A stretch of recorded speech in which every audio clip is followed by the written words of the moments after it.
जय हिंद दोस्तों, स्वागत है आप सभी का आपके अपने प्यारे से YouTube channel BSR learning point में।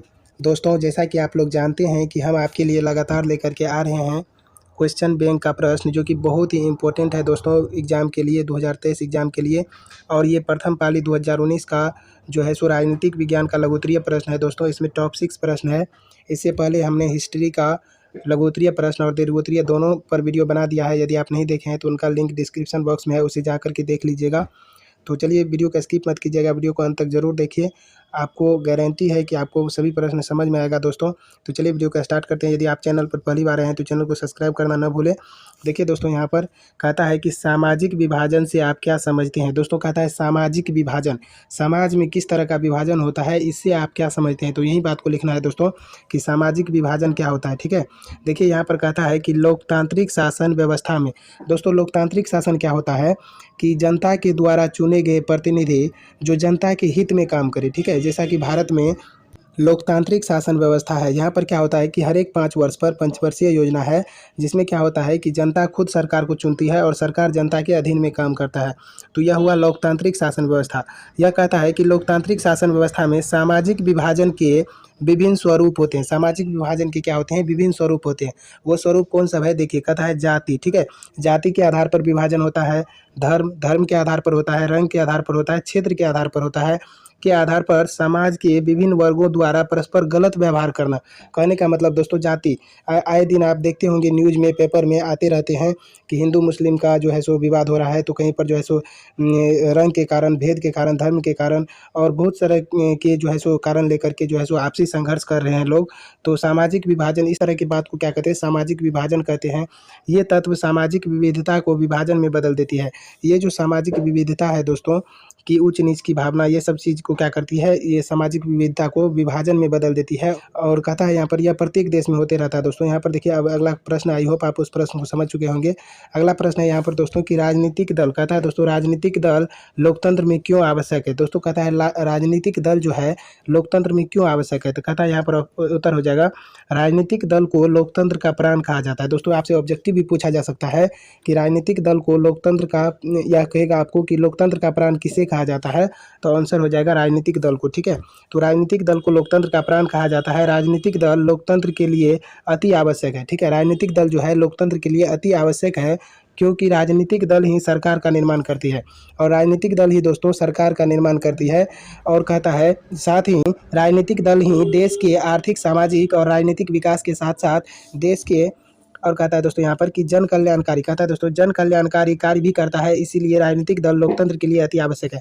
कहने का मतलब है दोस्तों कि राजनीतिक दल जो है लोकतंत्र का रीढ़ है, या कह सकते हैं कि प्राण है। ठीक है, यदि राजनीतिक दल नहीं होगा तो सरकार का जो है सो, सरकार का निर्माण नहीं हो पाएगा और जनता का जो है सो, जो उसकी मांग है वो पूरी नहीं हो पाएगी। तो कहने का मतलब है कि राजनीतिक दल जो है लोकतंत्र का प्राण है। और इससे क्या होता है कि दोस्तों, क्योंकि ये राजनीतिक दल ही सरकार का निर्माण करती है और यह जो है जनता के लिए जन कल्याणकारी कार्य भी करती है, इसलिए राजनीतिक दल को लोकतंत्र के लिए अति आवश्यक माना गया है। दोस्तों यदि आप इसका PDF लेना चाहते हैं तो PDF के लिए टेलीग्राम ज्वाइन कीजिए, वहाँ पर आपको बिल्कुल फ्री PDF मिलेगा दोस्तों। तो चलिए, आई होप आप इस प्रश्न को समझ चुके होंगे। देखिए नेक्स्ट क्वेश्चन की तरफ बढ़ते हैं दोस्तों। अगला प्रश्न यहाँ पर कहता है कि संघीय, कहता है दोस्तों संघीय शासन की 2 विशेषताएं बताएं। दोस्तों कहता है संघीय शासन की 2 विशेषताएं बताएं। तो कहता है संघीय शासन की 2 विशेषताएं निम्नलिखित हैं। ठीक है, देखिए 2 विशेषताएं क्या सब है संघीय शासन की।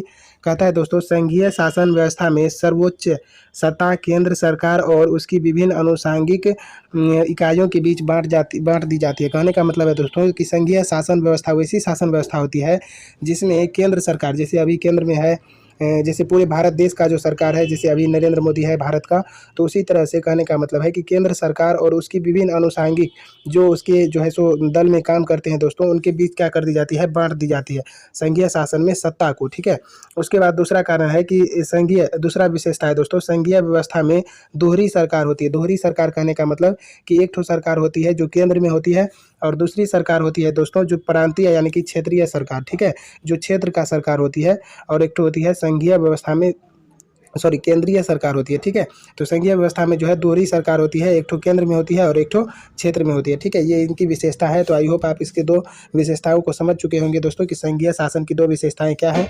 तो संघीय शासन की विशेषता आपको समझ में आया होगा। तो चलिए अब नेक्स्ट क्वेश्चन की तरफ बढ़ते हैं दोस्तों। अगला प्रश्न यहाँ पर कहता है, जो कि आप देख पा रहे हैं स्क्रीन पर, कहता है सांप्रदायिकता क्या है। दोस्तों हम लोग जानेंगे कि सांप्रदायिकता क्या है। तो यहाँ पर कहता है, उसका उत्तर हो जाएगा, जब राजनीतिक वर्ग द्वारा एक धर्म को दूसरे धर्म से लड़ाया जाता है। कहने का मतलब है दोस्तों, आप कभी कभी देखे होंगे कि न्यूज़ में आते रहता है कि एक धर्म जो है, जैसे हिंदू मुस्लिम का जो है सो वाद विवाद होते रहता है, जो कि आपको टीवी में देखते रहते हैं। कहता है जब राजनीतिक वर्ग द्वारा, ठीक है, या इसमें जो है सो राजनीतिक दल भी शामिल रहते हैं, कोई जनता भाषण देते हैं, कोई कुछ करते हैं, तो जब राजनीतिक वर्ग के द्वारा एक धर्म को दूसरे धर्म से लड़ाया जाता है, जैसे राम का मंदिर बन रहा था दोस्तों अयोध्या में, इसके लिए भी बहुत सारा वाद विवाद हुआ था। तो इसी तरह की बहुत सी बातें होती है जिसके लिए जो है सो लड़ाई झगड़ा होते रहता है दोस्तों। इसमें जो है सो राजनीतिक दल भी शामिल रहता है, तो इसे सांप्रदायिकता या सांप्रदायिक राजनीति कहते हैं। तो इसी बात को सांप्रदायिकता कहते हैं, जिसमें धर्म के पर, नस्ल पर, और क्या कहते हैं, रंग के भेदभाव पर, और एक धर्म को दूसरे धर्म से क्या किया जाता है, लड़ाया जाता है। ठीक है, इसी को सांप्रदायिकता कहते हैं। तो आई होप आप इसको समझ चुके होंगे। देखिए अब नेक्स्ट क्वेश्चन की तरफ बढ़ते हैं दोस्तों। अगला प्रश्न जो कि बहुत ही इंपॉर्टेंट है, और कहता है दोस्तों कि पंचायती राज क्या है। पंचायती राज क्या है दोस्तों, इसको हम जब जानेंगे। कहता है पंचायती राज व्यवस्था की शुरुआत 2 अक्टूबर 1959 ईस्वी को राजस्थान के नागौर जिले से हुई। दोस्तों पंचायती राज क्या है, और इसका हम लोग आंसर जानेंगे, और इसका उत्तर हो जाएगा कि पंचायती राज की व्यवस्था जो है, पंचायती राज व्यवस्था, इसकी शुरुआत हुई थी 2 अक्टूबर 1959 ईस्वी को। और कहाँ से हुई थी दोस्तों, तो राजस्थान से हुई थी, और नागौर जिले से, राजस्थान में नागौर जिले हैं दोस्तों, वहाँ से हुई थी। कहता है पंचायती राज व्यवस्था का स्वरूप त्रिस्तरीय होता है, और पंचायती राज व्यवस्था का जो रूप रंग होता है दोस्तों, यानी कि स्वरूप जो होता है उसका, वह त्रिस्तरीय होता है। त्रिस्तरीय कहने का मतलब दोस्तों, इसमें सत्ता को पंचायत स्तर पर, यानी कि पहला स्तर यानी कि पंचायत स्तर पर, प्रखंड स्तर पर एवं जिला स्तर पर विभाजित कर दिया जाता है। इसमें जो सत्ता है दोस्तों, सत्ता को क्या किया जाता है, पंचायत स्तर पर, प्रखंड स्तर पर एवं जिला स्तर पर क्या किया जाता है, विभाजित कर दिया जाता है। इससे क्या होता है कि जनता की जो मांगे हैं वो डायरेक्ट जो है सो सरकार तक पहुंच जाती है। तो पंचायती राज व्यवस्था का बहुत ही महत्वपूर्ण जो है सो भूमिका है दोस्तों राजनीतिक क्षेत्र में। तो यही पंचायती राज है। आई होप आप इसको समझ चुके होंगे। बढ़ते हैं नेक्स्ट क्वेश्चन की तरफ। नेक्स्ट क्वेश्चन है दोस्तों, जो कि आप देख पा रहे हैं, जो कि 6 नंबर का लास्ट क्वेश्चन है। कहता है दबाव समूह की परिभाषा दे। दोस्तों कहता है दबाव समूह की परिभाषा दे, और ये क्वेश्चन बैंक के राजनीतिक विज्ञान का जो है सो 6ठा लघुत्तरीय प्रश्न था दोस्तों। अब हम अगली वीडियो में लेकर के आएंगे दीर्घोत्तरीय प्रश्न, तो वो भी आप जरूर देखिएगा। चैनल को सब्सक्राइब कर लीजिए, वीडियो का नोटिफिकेशन आपको सबसे पहले मिलेगा दोस्तों। कहता है इसका आंसर कि जब कोई संगठन, कहता है दोस्तों कि दबाव समूह की परिभाषा देने के लिए, तो इसका परिभाषा है जब कोई संगठन, यानी कि राजनीतिक, इसमें जितना भी बात होगा दोस्तों राजनीतिक क्षेत्र से ही बात होगा। तो जब कोई संगठन अपने सदस्यों के हितों की पूर्ति के लिए राजनीतिक सत्ता को प्रभावित करता है और उसकी पूर्ति के लिए दबाव बनाता है या डालता है, तो उस संगठन को दबाव समूह कहते हैं। जैसे कि आप लोग जानते होंगे कि मीडिया वाले जितना भी होते हैं, न्यूज़ वाले और जो भी लोग होते हैं, अभी जो है सो टीचर का भी वैकेंसी नहीं निकला है दोस्तों, तो 7वां चरण पास नहीं हुआ। तो इसमें क्या होता है कि विद्यार्थी संगठन बना करके जो है सो सरकार पर दबाव डालता है। ठीक है, तो इसी दबाव को कहते हैं दबाव समूह। ठीक है, एक समूह में मिल करके, एक संगठन में मिल करके, और अपनी मांग के लिए क्या करता है, सरकार पर दबाव बनाता है, इसी को बोलते हैं दबाव समूह। ठीक है, तो आई होप आप इसको समझ चुके होंगे दोस्तों। और यदि आपकी PDF लेना चाहते हैं तो टेलीग्राम से जुड़िए, और क्विज करना चाहते हैं दोस्तों, तो क्विज के लिए हमारे चैनल पर कम्युनिटी का ऑप्शन है, वहाँ पर जा करके आप क्वेश्चन बैंक के जितने भी ऑब्जेक्टिव प्रश्न है उसे आप टिक लगा सकते हैं। यदि आपको नहीं होगा तो कमेंट बॉक्स में आप देखिएगा, उसमें आंसर दिया रहता है, तो आप उसके देख करके अपना जो है सो तैयारी को बेहतर कर सकते हैं दोस्तों। तो इसी तरह की वीडियो के लिए आप हमारे चैनल को सब्सक्राइब करिए, और मिलेंगे नेक्स्ट वीडियो में। तब तक के लिए thank you so much for watching this video. जय हिंद,